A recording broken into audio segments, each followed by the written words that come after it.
for many weeks. But first, new arrivals are housed at once, for they must be comfortable while preparing for employment or training. Others discuss their housing needs and help them find a convenient apartment. When the new arrival makes a preliminary choice, arrangements are made. Single men and sometimes single women may live at the YMCA Hotel at 826 South Wabash, where dozens of activities are sponsored to make life pleasant for people in the city. Single girls are often helped to move into supervised girls' clubs. The Augustana Club provides room and board at reasonable rates. The carefully selected residents are usually young women who hold professional jobs. Sympathetic house mothers are always on hand to help with any of the problems that may face young ladies at work or in their social life. Families are usually housed in apartment buildings in residential neighborhoods, close to grocery stores and shops, and within walking distance of train or bus, which they will ride to work or school. When the family members have selected the apartment they want, friendly bureau staff helps them settle. Much is to be done on moving day. After the baggage is stored, location of grocery stores and bus stops must be determined. Rent payment schedules must be agreed upon with the landlord and keys obtained. Those moving into the more desirable unfurnished apartments must buy furniture. It is a long and tiresome day before the family will be settled in their new home.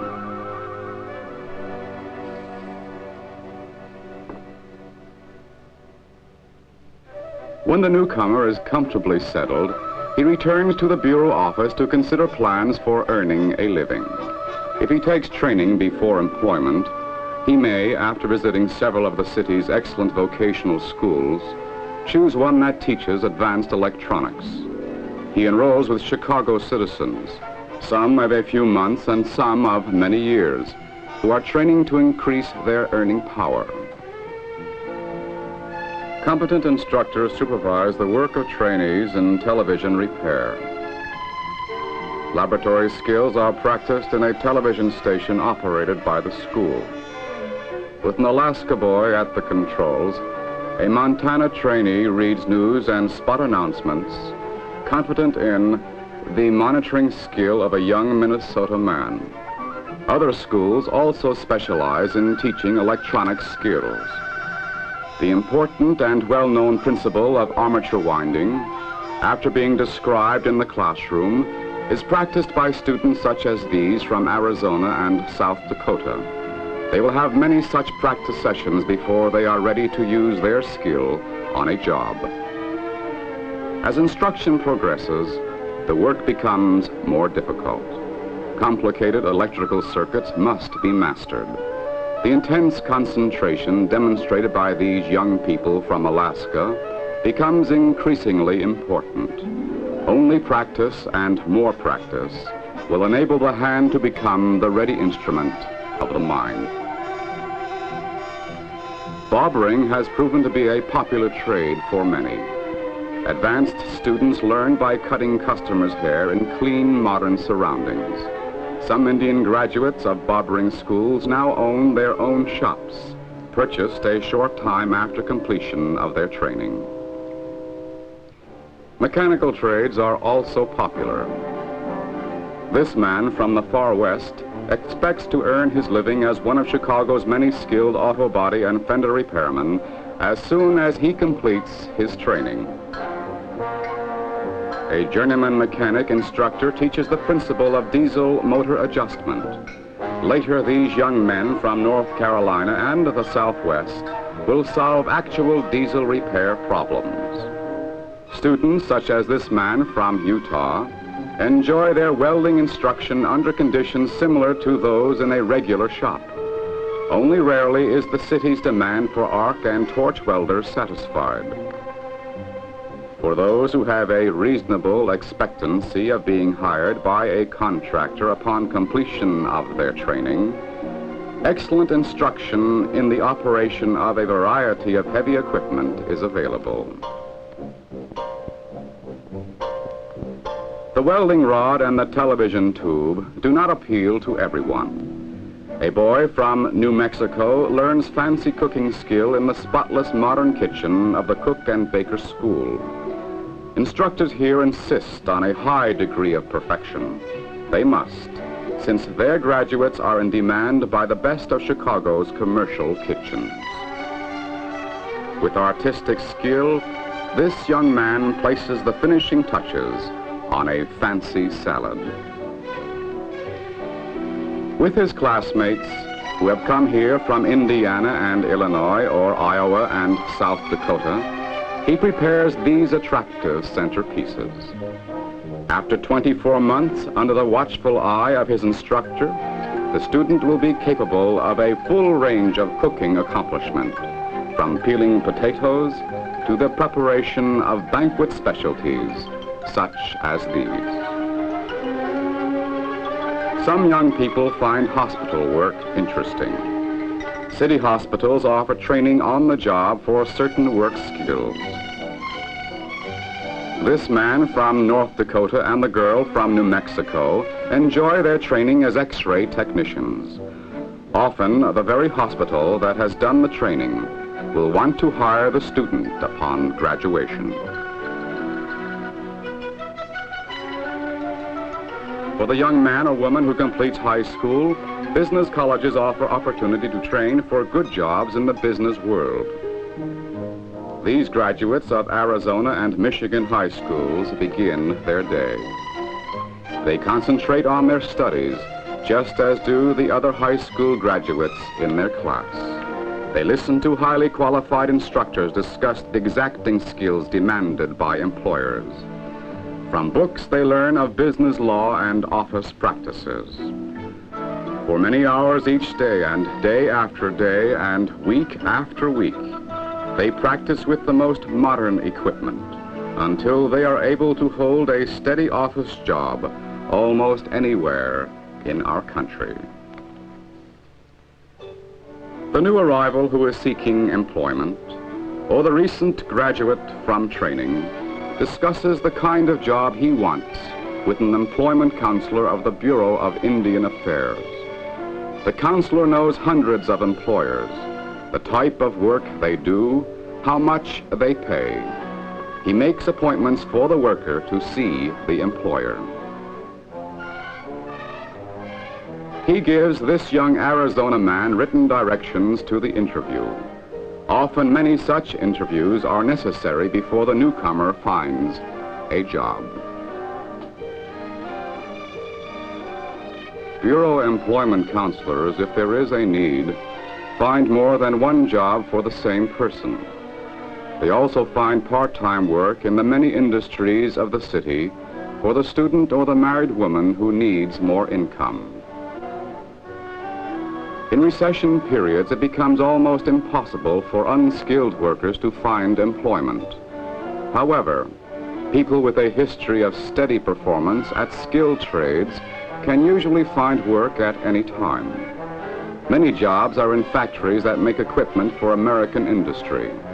Electronics, television and radio assembly, service and retail trades are other fields in which the newcomer can work. Welding is a popular trade that offers opportunity to many. Some Indian people, as this man from Wisconsin, do so well that they become foremen.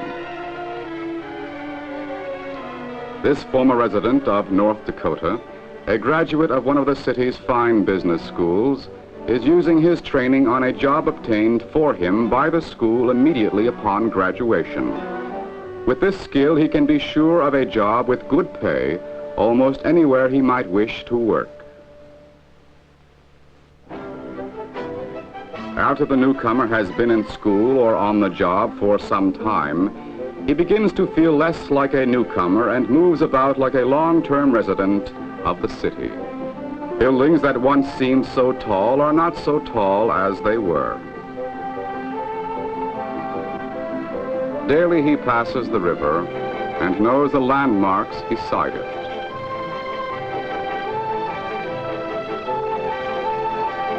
streets that once bewildered him are no longer confusing. He has begun to feel at home upon them. He has learned that Chicago's fast public transportation system is more convenient than his own car. That a bus stop is always within walking distance of his home, his job, his church, wherever he may be.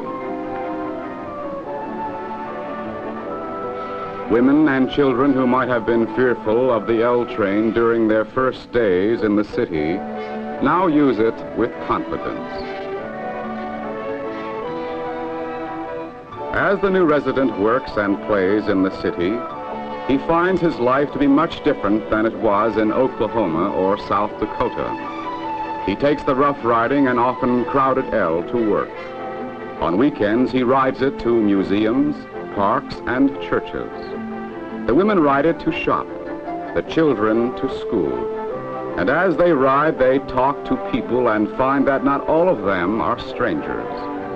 But the most gratifying part of this new life for those who have their families is the home. This young lady is a member of a Mississippi family that has been in Chicago now for over a year. After living several months in the apartment located for them by the Bureau of Indian Affairs, they looked for and found another apartment. This contact with new landlords and new neighbors made them feel more competent in living in the city. As they saw more and more of the people in their new community, they saw less and less of the counselors from the Bureau. Hold it, there's the phone. The daughter is sure that it is one of her friends.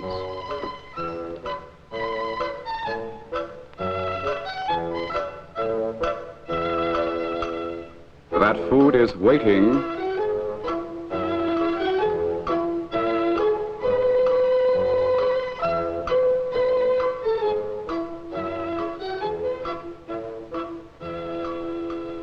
Still waiting.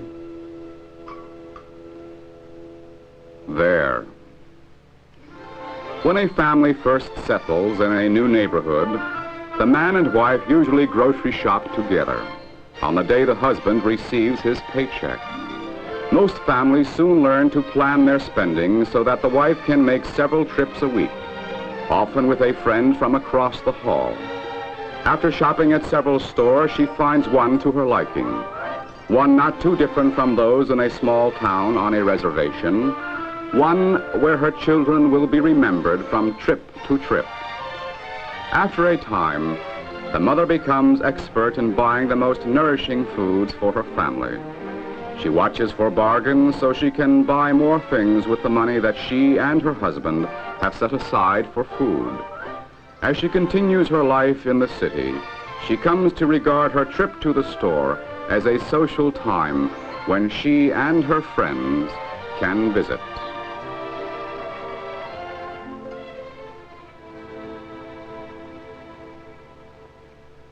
School takes up the daily time of the older children, just as working and caring for the family takes up the time of the father and mother. Hundreds of schools, some old and some new, are located throughout the city. Smaller children can usually walk to a grade school close to their home. Teenagers may need to ride the train or bus to high school. The children find classroom and playgrounds supervised by excellent teachers. They make friends with youngsters their own age from all races. Though earning a living and going to school demands much of the time in a week, there is time for play, free time, in which the family, the young man, or the young woman may visit the many parks or museums, or attend baseball, football, and basketball games, or recreation centers where church and city groups sponsor social activities. Swimming at the dozens of beaches along Chicago's lakefront is a popular summer sport transferred to indoor pools during the winter. Many of Chicago's Indian citizens enjoy their free time with non-Indians whom they have met at work, at school, or where they live. But for those who feel more comfortable if they associate with other Indians, some Chicago organizations, such as the Isham YMCA, have set aside certain times when only Indian people use their meeting and recreation rooms, their basketball court, their swimming pool. People in the city have problems too. Just as on the reservation, life is more than work and play. When a doctor is needed, courteous service is available in the city's hundreds of hospitals or health clinics. Some doctors are familiar with the Bureau of Indian Affairs health plan provided for certain Indian people for a limited time. After this health plan has run out, the individual usually pays his own health insurance. This may be purchased through his employer or through the union to which he may belong. Personal problems may need the kindly help of a counselor at the Bureau of Indian Affairs office. Often the new Chicago citizen wants to return to his friends at the Bureau of Indian Affairs to tell of his accomplishments. This young lady has just won a special award pin for her work in the School of Art and Design. She is justifiably proud of her sketches, one of which has been published in a Chicago newspaper as an outstanding example of student work.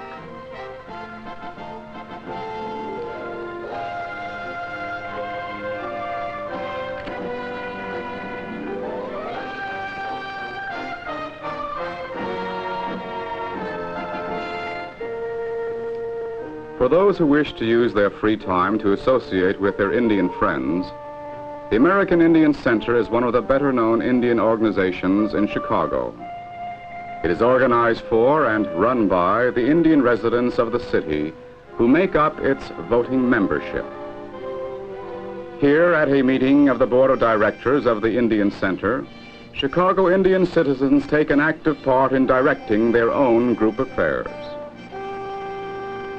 They receive guidance from the dedicated interest of the clergy.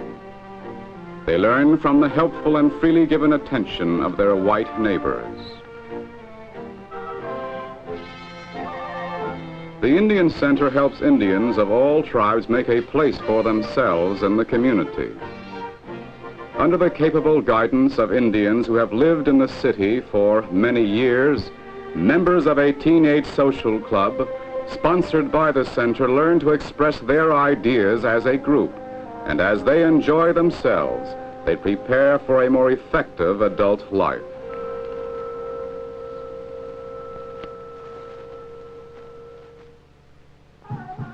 For those who are interested in Indian dancing, there is opportunity to do so.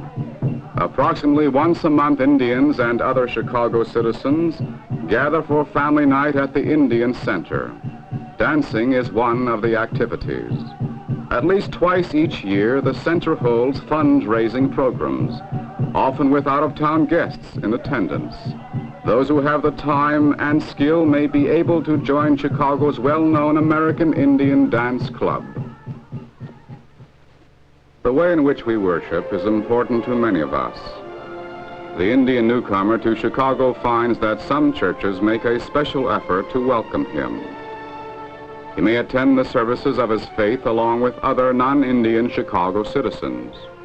He may go to a church whose social activities are aimed at making him feel comfortably at home in the city. He may associate himself with a denomination that strengthens its spiritual ministry by extending a helpful hand of friendship to the Indian in need. Or he may choose to take part in services attended only by other Chicago Indian citizens. This, then, is the story of Indians in Chicago. There are 6 million people living along this shore of Lake Michigan. Chicago, just as any other city, has become a good place to live through the efforts of its citizens.